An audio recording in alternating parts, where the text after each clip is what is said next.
So, good morning, good morning, good morning. Happy Monday. This morning, guys, I want to encourage you and empower you with the idea and the concept that God restores marriages.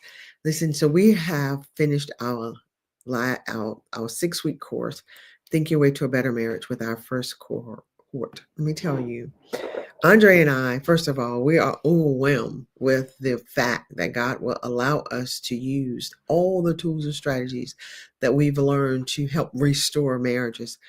And before I talk about the program or the idea of restoring, I want to share with you that God sees restoration as different from the world. So when I looked up the word restoration, the world says that restoration means to return something to its former owner, place, or condition. Another meaning said, definition reads, to return something to a former original or normal or impaired condition.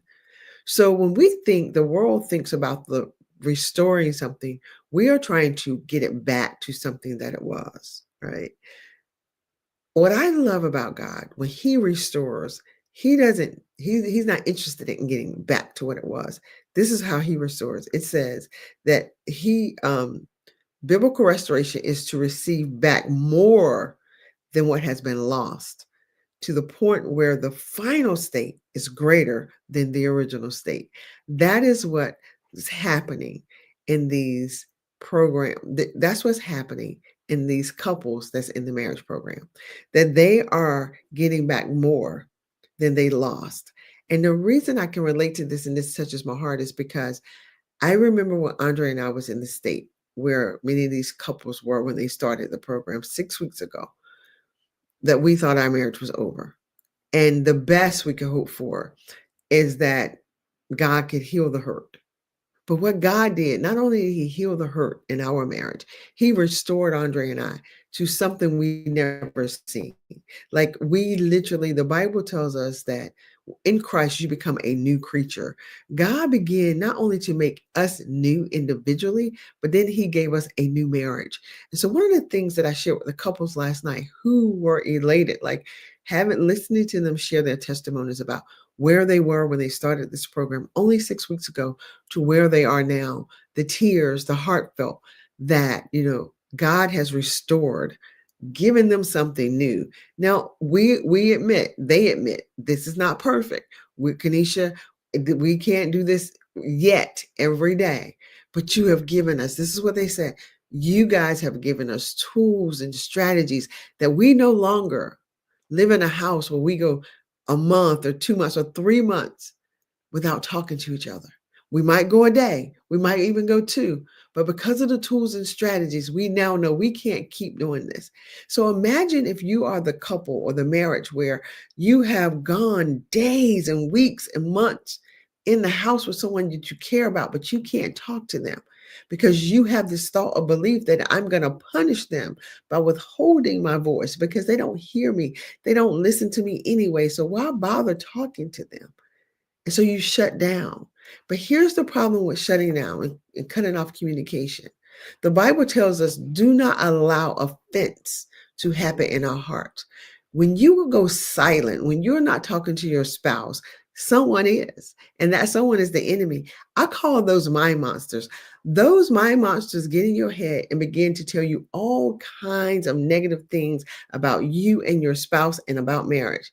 And it will destroy a marriage. What I find so heartwarming is that we literally had a couple who really thought they was on the brink of divorce when they started. 6 weeks, guys, in 6 weeks, this couple has changed. And I asked the question, why? Like, what was happening that you thought your marriage was over? And tonight you're telling me that you guys are in a really good place. And they had stopped talking to each other. And they didn't think that there was any more words to say. And so this marriage was over. And so I want to tell you 3 things that I noticed that God does to restore us. First and foremost, He introduced you to you. And what do I mean by that? So in my little book, and I don't have a copy with me, I think they're all outside in the car, Think Your Way to a Better Marriage. Part of doing the program, you get the book. And so, this is from the couples.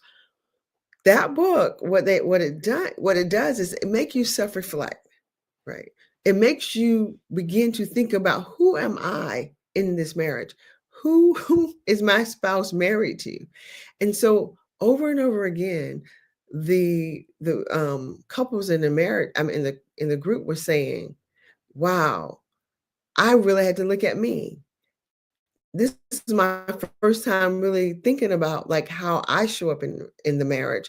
So the first thing to restore is we have to begin to reflect on, who are we? And God will gently and lovingly show you you in a way that maybe you're not seeing yourself. Because let's be real, one wonderful thing about marriage, but that when we're moving from marriage in a place of like hurt, pain, and not recognizing the real purpose of marriage, is instead of looking within, we look without. And so we have someone right there in our house to blame all our issues on, that everything is their fault and I'm not doing anything wrong. And if they change, my life would be better. But the way restoration happens is God needs you to look at you. He needs to know who you're bringing in there. So he's going to start revealing to you your thoughts, your behaviors, your heart, your ideas, your hurts, and your pain. And when you start like seeing yourself from that perspective, not to become self-loathing, but to get in touch with who that person is, now you can begin to be honest about how you might be showing up to your spouse. And so now you're not blaming as much as you now have the ability to take ownership and responsibility for who you are. The second way, and the thing that I'm hearing in this restoration that the couples are getting, is they begin to redefine marriage. And so when Andre and I went through our extremely hard time, I knew at the end of when we began to come out and God began to reveal us to us, right? The broken Andre and the broken Caneisha, like he had to show Caneisha. And I was like, oh, I literally was like, oh, I'm sorry, Andre, you have to be married to this hot mess, because I didn't see myself as a hot mess prior to doing the work. Because rarely do we. We think we good. We think everybody else is the problem, right? But then God began to show me, Caneisha, when you enter into marriage, his way, God's way. He's like, I want to restore, I want to heal, I want to make this marriage about something greater than happiness. So the second thing God does in the restoration process of restoring our marriages is he repurposes it, not to the purpose that you made it, right? Because again, the world has convinced us that we are supposed to be happily married and we're going to be these couples. Now everything is power couples and boss couples, and we're going to rule the world and we're going to make all this money couples. Money is good and that's going to help, but we are to be restored, because there are some childhood wounds that are going to keep coming up and keep coming up and keep coming up in your marriage. And if you keep pushing them away, the thing about pain, you may think you've let go of pain, but pain does not let you go. And Iyanla Vanzant said this. She says, until you deal with the hurt and the wounds of your past, you will bleed on everyone else. And so that's showing up at you screaming at your kids, having a short temper with people. You're real ill towards your spouse and you don't always know why. And the little things become big things because you are bleeding out on your spouse because you're refusing to deal with the healing. And so what's been beautiful these weeks is, no, our couples haven't fully healed, but now they can speak to the pain. They now understand where the hurt is coming from, and they're now willing to deal with it. And guess what that does? It creates compassion in the marriage. When I tell you all, when we started this program with these couples, the thing they all said, what is the biggest obstacle in your marriage? Communication, communication, communication. Last night, to hear these couples say, I now know how to communicate with my spouse. I now know what to say. One lady said, I now have a language for what's going on. So it begins to tear down barriers between you all. That is what is so sweet and so good about this program. And so the third thing I know that God does to restore our marriage is he renew our mind. He changed our thinking. He changed the way we see ourselves, the way we see our spouse, the way we see him, the way we see the world, the way we see marriage. And until you're willing to shift and change and see things differently, you're going to do things the same way. Here's the thing you got to recognize. The Bible tells us, do not be conformed to the patterns of this world. How many of us have patterns that we don't even recognize? Like, and it's not a done, one and done. I still have patterns that show up, and I'm like, ooh. And how do you know if you're still operating from the same patterns? The patterns of the world that you may be stuck in, they may be the thing that's constantly producing the discontentment, the sadness, the frustration, the disagreement in your marriage, or better yet, the disagreement within you. You keep thinking to yourself, man, why do I keep doing this? How do I keep ending up this way? I don't understand why this keeps happening to me. Anytime something is continuously happening to you, you think it's an outside force, it's an internal force that's drawing it to you because you are you. And there's a part of you that God needs to reveal to you. And you're so busy praying, God, fix this. God, do this. God, change that. Instead of saying, God, show me. Show me me. Show me what's causing. Introduce me to my patterns, Lord. Your word says, do not be conformed to the patterns. What are my patterns? What are the patterns that I have been conformed to so that I can now find a new way to do this, so I can begin to renew my mind, renew the way I see things. So if maybe the patterns are in your money, maybe the patterns in your tongue. Do you have a certain way of speaking to people that really brings hurt, pain, and disappointment all the time? And then later, when you're by yourself, you're thinking, oh, why did I say that? Because you may be conformed to some pattern.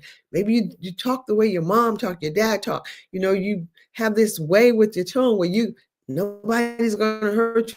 So you short people. What is your pattern? How's your pattern creating situations of discomfort and disappointment in your life? And so when God begins to reveal your pattern, he's inviting you to do a new thing. How do you do a new thing? You got to read something new. You got to listen to something new. You got to be around new people. Newness takes effort. It is not going to happen through circumstance. And let me tell you something. For those of you guys who think I can renew my mind through prayer, no. Prayer is the gateway to the peace of a mind. Because the Bible says that when you pray, he will transform, right? And give you peace that transform all understanding. When the mind gets peaceful, it's prepared for the renewal, meaning now I need to give it some new information. So maybe read books about marriage. Listen to teachings about marriage, and then begin to apply what you're learning. So if there's areas in your life, in your marriage particularly, that's suffering, that's struggling, those are the three ways. One, God is going to introduce you to you. Be willing to go on that journey and learn more about you. Two, you're going to need to redefine your purpose for marriage. And then lastly, you're going to have to renew your mind. And so if you're interested, you can get the book, Think Your Way to a Better Marriage. Go to my website, verythoughtfullife.com. I would love for you, if you are having issues in your marriage right now, you're struggling. And listen, your marriage don't have to be on the end. It could just be like, I know we could be better in this. Join the class. It's an investment. But guys, how many times do you spend money and you don't know where the money went? Imagine 6 weeks from now being able to really have really good, deep, loving conversations with your spouse, being able to say the difficult things that you've been withholding, or being able to stop being mad for days and weeks at a time where you're not speaking to your spouse. I can't imagine living in an environment where I have to live in a house and come home every day to a person who doesn't talk to me. That's toxic. That is a form of abuse as far as I'm concerned. I couldn't do it. So to those of you all who can do it, oof, but I know that it can't be pleasant. It can't be pleasant internally. Tony Robbins says this, I thought it was so powerful. He says, we were created for love. And so anytime you have to withhold love, you suffer. So if you are withholding love from somebody to prove your point, you're suffering. And so I want you to come out of suffering. I want you to also have an amazing Monday. I want you to do me a favor, like, share, and follow these videos. And please let people know what we're doing over here in my very thoughtful world. Have an amazing day. And remember, only thing you have to do to have a better day is to choose wisely and get a better thought. Talk to you soon. Bye-bye.